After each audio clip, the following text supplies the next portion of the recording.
People love to say confidence is quiet, but fake confidence isn't. It has a sound. It tries too hard. It pushes too much. And once you notice it, you start seeing it everywhere. Some people don't actually carry power. They act it out. The voice, the stare, the timing, the body language. It's all built to send one message. I'm the one in control. And that's what most people miss. Real confidence doesn't need to keep proving itself. Fake confidence does. That's why it slips. That's why you catch little flashes of pressure underneath it. At first, it can look impressive. Confident, sharp, even powerful.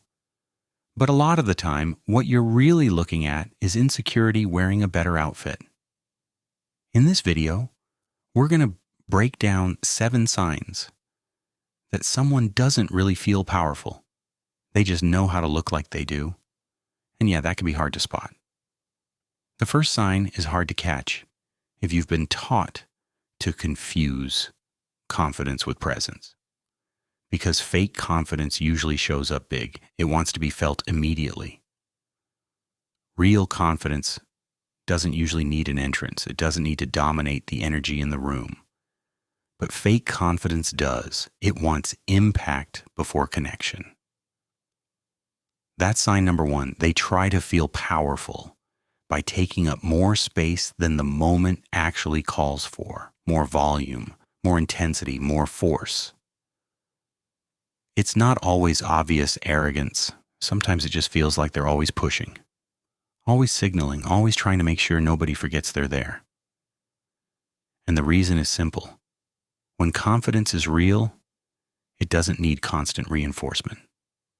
When it's fake, silence starts to feel dangerous. The second sign shows up the moment they're challenged. Not attacked, not disrespected, just challenged. Even a small difference in opinion can hit them harder than it should. That's because fake confidence is usually fragile. It looks solid on the outside, but it depends on things going their way. The second that changes, the mask starts slipping. So sign number 2 is this.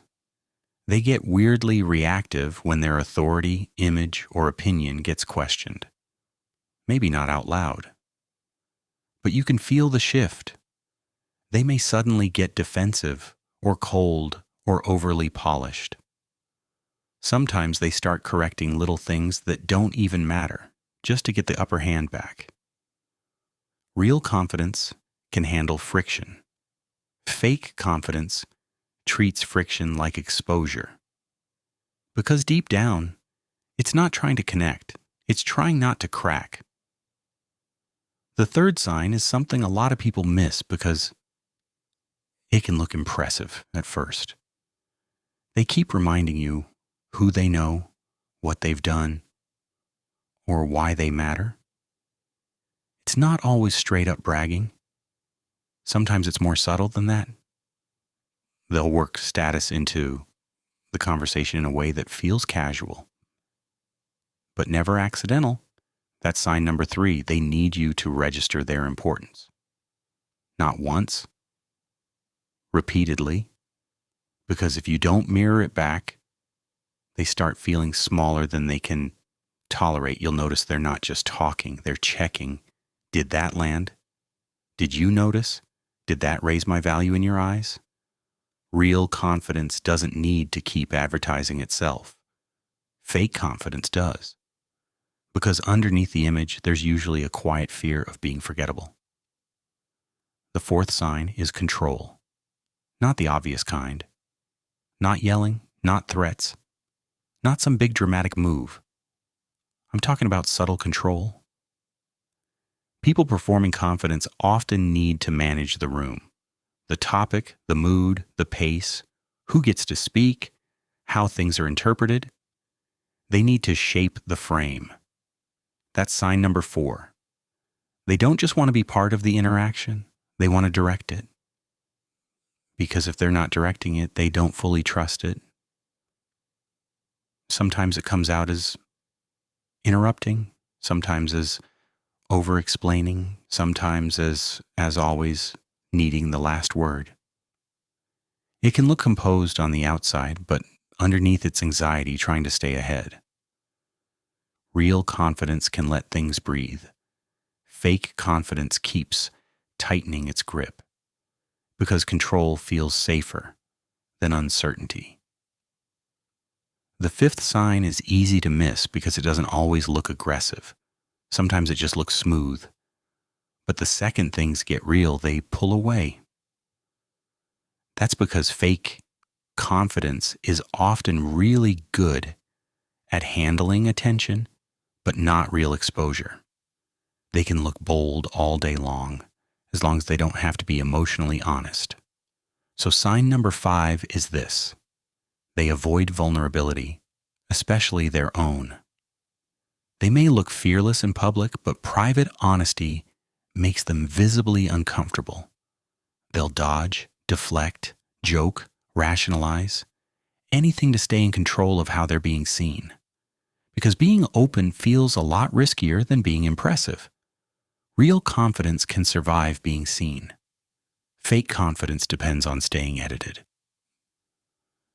The sixth sign is that they need to feel above people, not connected to them, not equal to them, above them.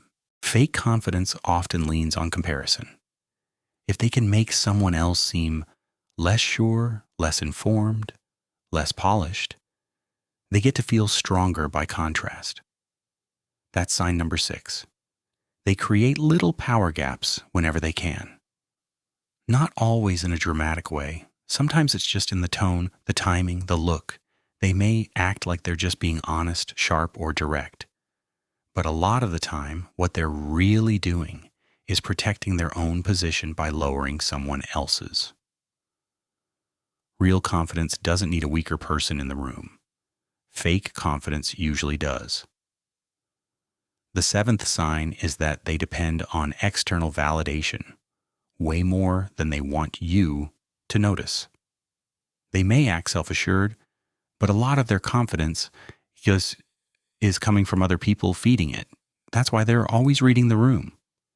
Not just to understand people, but to measure themselves through them. Am I landing? Am I winning? Am I still the strongest person here? That's sign number 7. Their confidence rises and falls, depending on how they're being received. If the room reflects power back to them, they feel solid. If it doesn't, something starts to wobble. They may need praise, attention, agreement, or even intimidation to keep the image alive. Because underneath all that polish, their confidence isn't really self-sustaining. Real confidence stays intact, even when nobody's watching. Fake confidence starts fading the second the audience disappears. So when you put all of this together, fake confidence starts looking a lot less mysterious. It's usually not strength, it's compensation. It's the need to look unshakable, to stay above, to stay admired, to stay protected from being seen too clearly. And once you see that, something shifts. You stop being pulled in by the surface. You stop confusing pressure with presence, volume with certainty, control with confidence. Real confidence feels different. It doesn't need to prove itself every 5 seconds. It doesn't need to win every interaction. And it definitely doesn't need an audience. And that's exactly why it matters to notice the difference. Here on Psych Atlas, we don't just look at behavior. We look at what it's trying to hide. Subscribe to secure your mind and watch our next file to stay ahead of the game. Stay vigilant.